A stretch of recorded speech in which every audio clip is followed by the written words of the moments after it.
Bonjour à toutes et à tous, je suis ravi de vous retrouver sur ma chaîne de bricolage. Pour ce deuxième épisode sur le réservoir d'eau, je vais travailler à la soudure MIG, je vais m'exercer à la soudure MIG. Je ne vous en dis pas plus, je vous donne rendez-vous en fin de vidéo pour partager avec vous ce que j'ai retenu de l'exercice d'aujourd'hui. Et en attendant, je vous souhaite de passer un bon moment devant cette vidéo.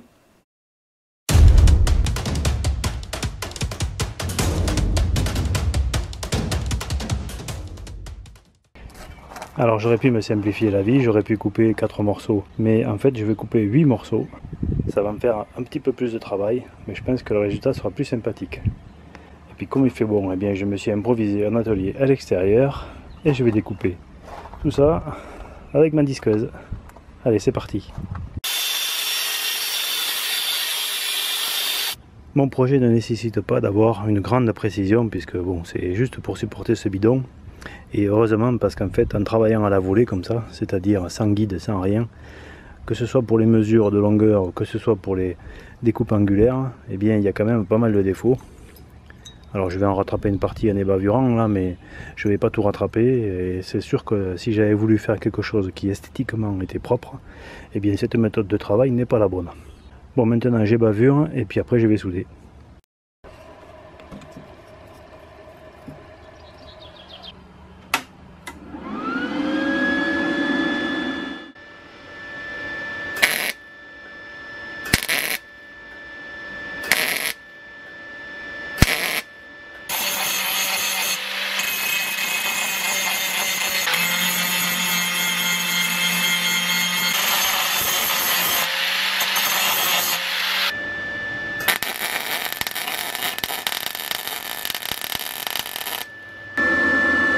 Alors j'ai essayé de régler, j'ai fait plusieurs tentatives de réglage.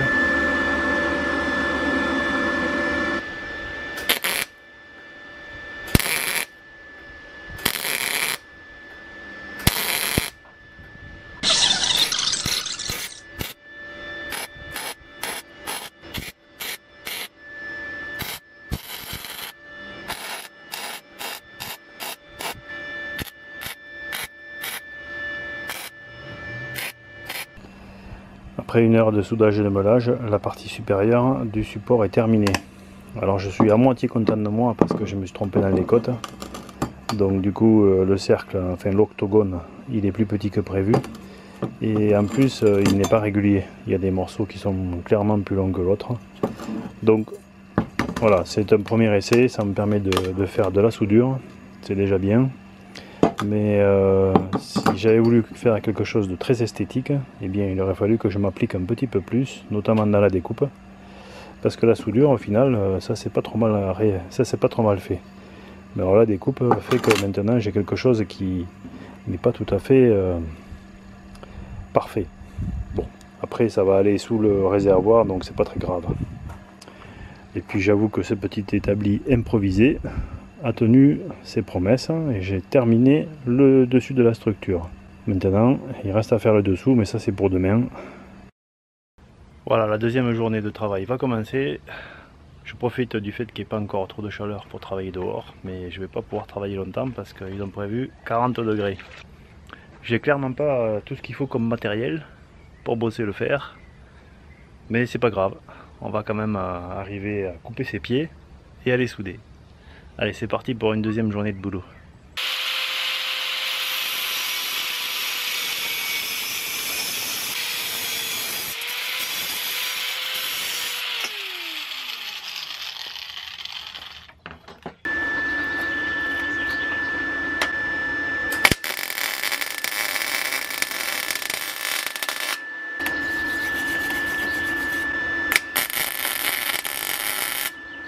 Ça y est, j'ai soudé les 4 pieds.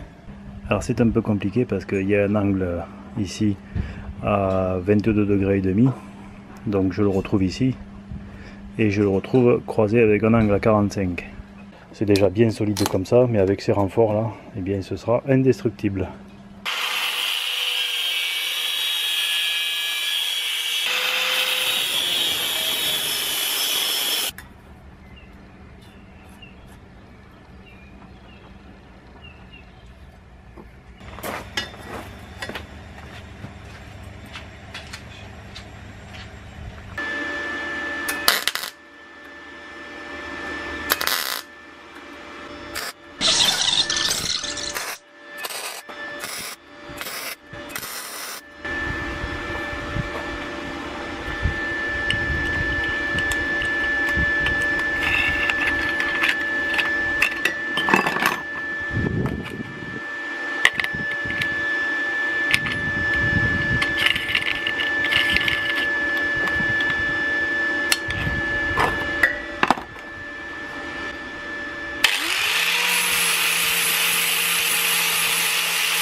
c'est pas à la hauteur d'un serrurier, c'est sûr. Mais même si c'est pas une méga structure, eh bien je pense qu'elle va supporter largement les 200 kg du réservoir d'eau. Et puis ça m'a permis de tester des réglages pour l'avance, pour l'intensité et pour la tension de la soudure MIG. Il y a certaines soudures que j'ai plutôt réussi, d'autres que j'ai moins bien réussi. Celle-là par exemple je l'ai moins bien réussi, j'ai pas été assez profond. D'autres que j'ai recommencé plusieurs fois. Bon, clairement, encore une fois, je ne suis pas un pro de la soudure, mais j'ai quand même réussi à faire cette structure qui va être, à mon avis, suffisamment solide pour supporter les 200 kg du réservoir d'eau. Maintenant, une sous-couche ou carrément de la peinture anti-rouille. Je crois qu'il m'en reste du portail. Donc je vais mettre un coup de peinture anti-rouille ou deux. Et puis c'est parti pour plus de 10 ans, j'espère. Alors si vous vous lancez dans la soudure, la première des choses, c'est un masque de soudure. Alors celui-là est automatique. J'avais un masque avant qui n'était pas automatique, c'est-à-dire qu'il fallait l'enlever et le mettre quand on voulait souder.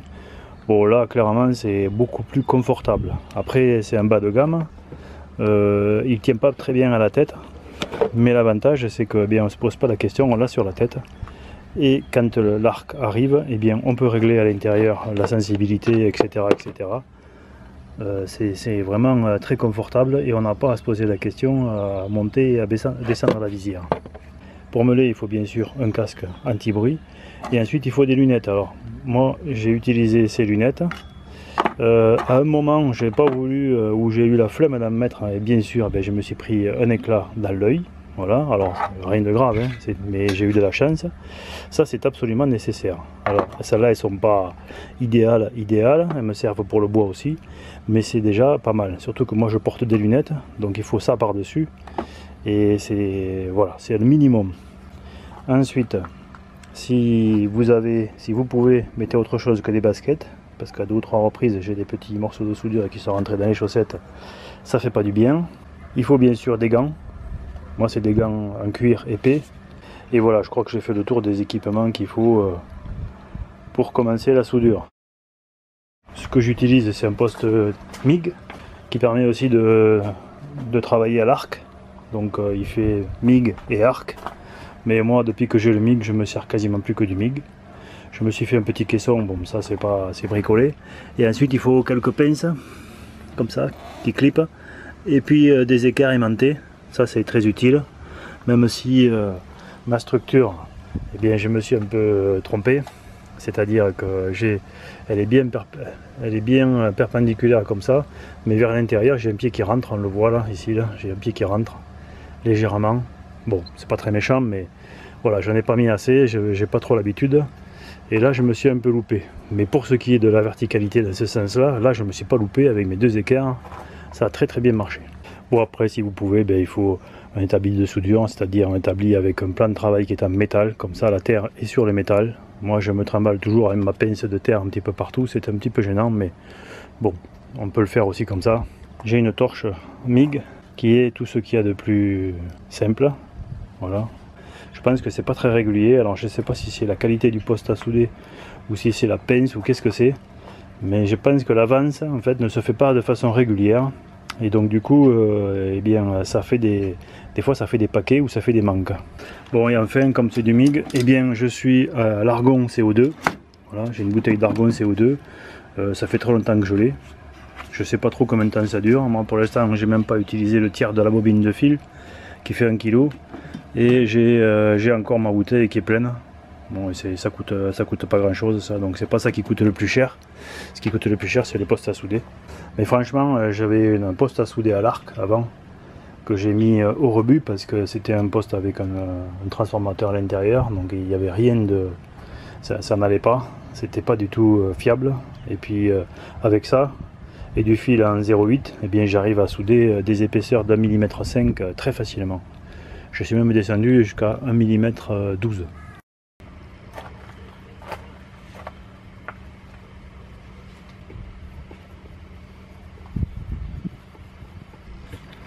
Alors, je sais pas si ça se fait encore, mais ce genre de peinture là, à éviter. C'est de la glycéro, donc il faut du whey spirit pour diluer, pour nettoyer. C'est une peinture que j'ai achetée pour le portail en fer forgé. Et en fait, ça m'a mis des surépaisseurs, Ça s'étale pas. En fait, ça fait des coulures quand on en met trop. Enfin, c'est très difficile à appliquer. Alors ça, le seul avantage, c'est que elle est anti-rouille. Donc ça ira très bien pour ce projet parce que cette peinture sera masquée. Mais ce genre de truc là, c'est nul pour quelque chose qui se voit. Je n'en étais pas content pour le portail en fer forgé, donc j'avais gardé un fond de peau et je l'utilise sur des petits projets comme ça, mais je le mettrai sûrement pas sur le portail en fer forgé parce que maintenant il faut que je le décape entièrement. Voilà, ça fait forcément des surépaisseurs parce que c'est difficile à étaler. Donc on a beau poncer avant, ça fait des surépaisseurs et en plus ça tient pas. Voilà. Donc là je l'ai passé il y a 4 ans. Et bien il va falloir que je recommence. Donc je vous déconseille cette peinture blanche glycéro.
Ceux qui savent souder à la soudure MIG ont vu tout de suite que j'avais fait une erreur grossière, c'est-à-dire que j'ai travaillé à l'extérieur avec un MIG et ça c'est pas bon.